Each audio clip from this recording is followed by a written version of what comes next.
Ciao ragazzi, qui Marchettino e beh, oggi direi che si viaggia in prima classe. Andiamo a farci un giro con la Rolls-Royce Ghost.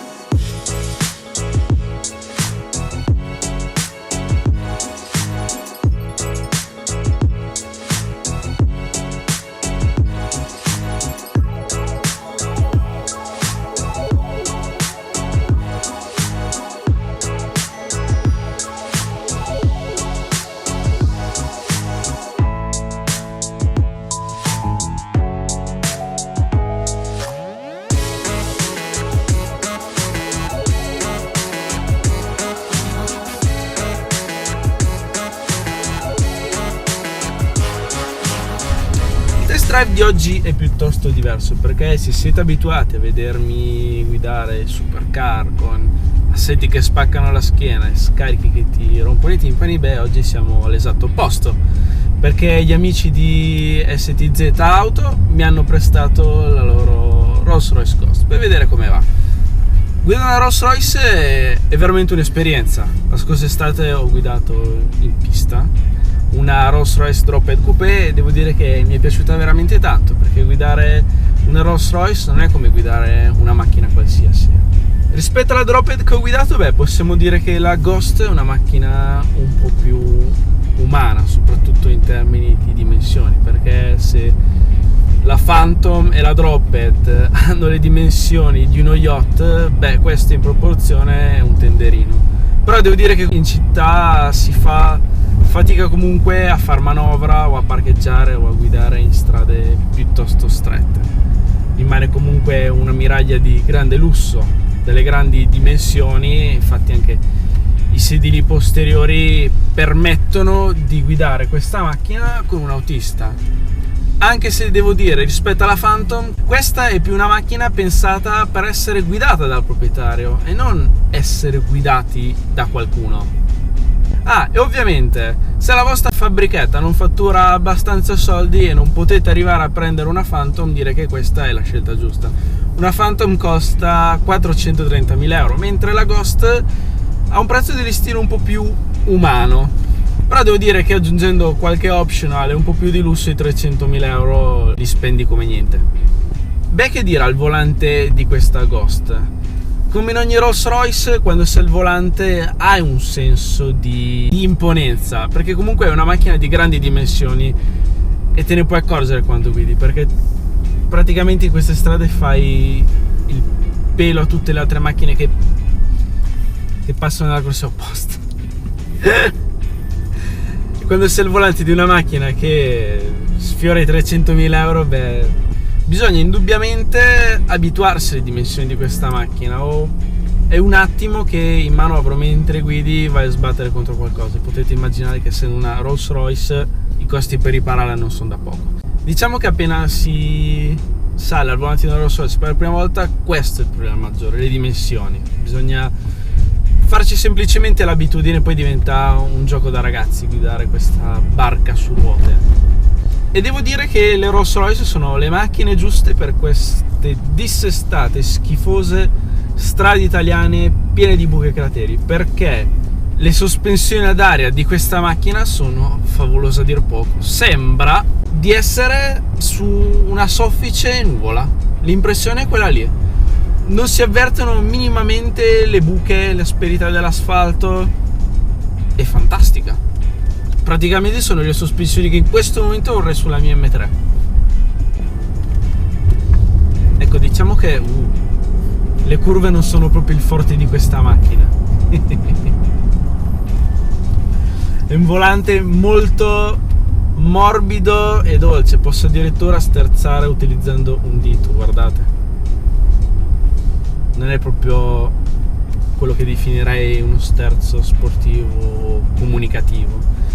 Per i più temerari, volendo, si può giocare nel sistema multimediale e spegnere i controlli di trazione, ma io ve lo sconsiglio vivamente, perché la Drophead che ho guidato in pista ho provato a spegnere i controlli ed è successo questo.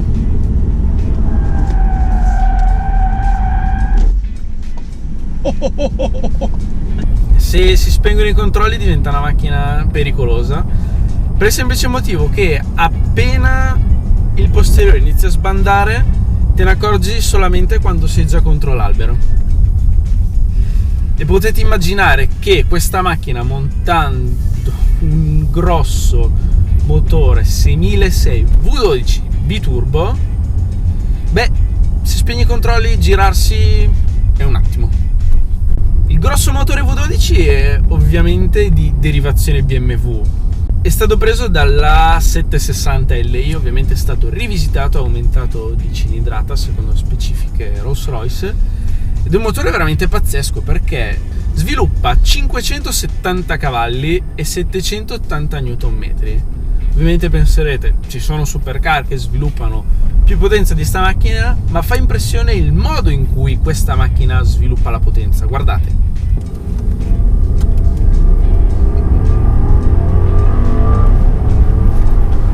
Ha una coppia che ti incolla a queste favolose poltrone, ma fa impressione il modo così fluido e lineare in cui sviluppa la potenza fin dai bassi regimi fino al limitatore.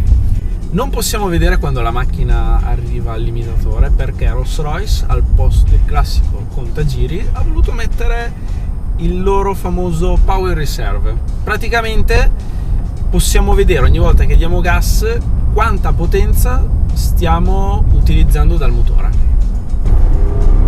Diciamo che è una cosa inutile quanto interessante, però è bello vedere cose diverse. E certamente Rolls-Royce riesce a distinguersi nei dettagli. Oltre al contagiri, un'altra cosa che manca in questa macchina sono le palette del cambio.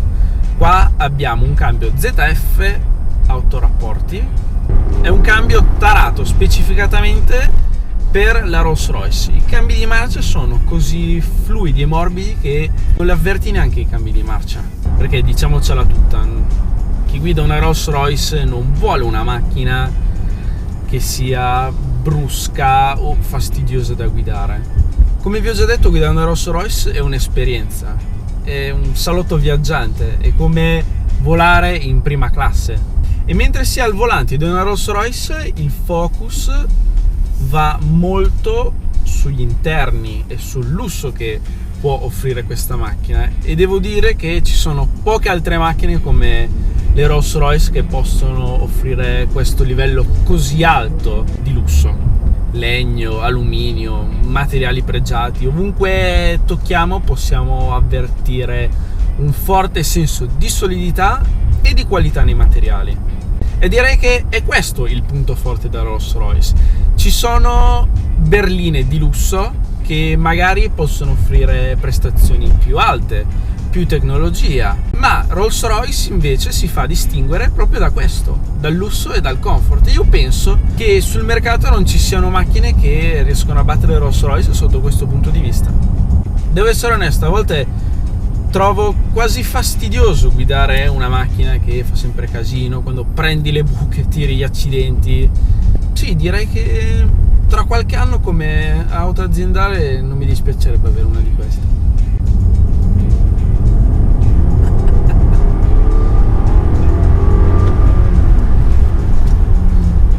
Motore veramente imponente, accelerando non si sente neanche, veramente silenziosa.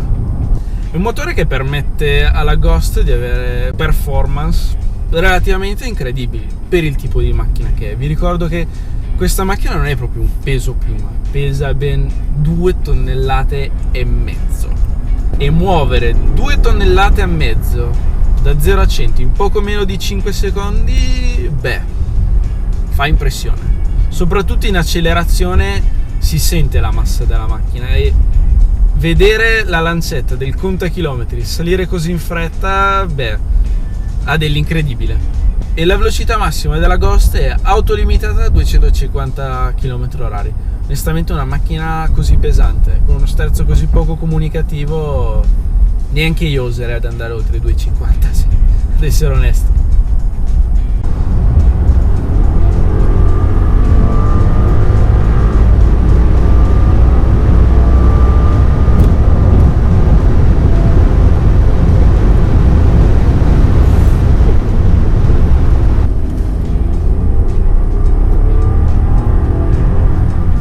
Comunque, se dovessi comprarmi una Rolls Royce a questa età, un Armitrix con le valvole, io lo metterei lo stesso, perché sono proprio tamarro dentro. Non oso immaginare questo V12 senza silenziatore come può cantare, perché fa impressione sentire un 12 cilindri con una cilindrata così alta non fare per niente rumore. Se devo essere onesto, penso che sceglierei la Ghost rispetto ad una Phantom, per il semplice fatto che la Phantom è sia di dimensioni troppo esagerate che dà troppo nell'occhio. È una macchina che a guardarla ti dà l'idea di voler farsi notare e ostentare la propria ricchezza, mentre la Ghost è comunque una berlina che tende a passare un po' più inosservata, specialmente questa che sto guidando grigia. Non è una macchina che tende a dare eccessivamente nell'occhio.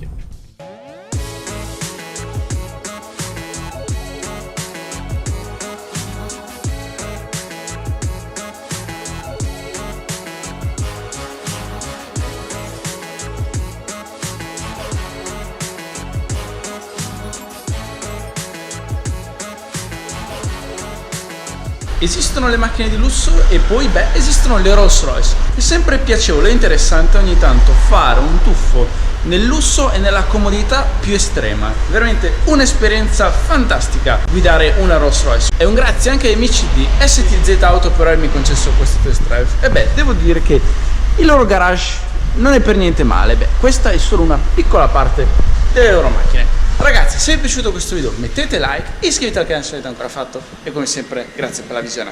Ciao!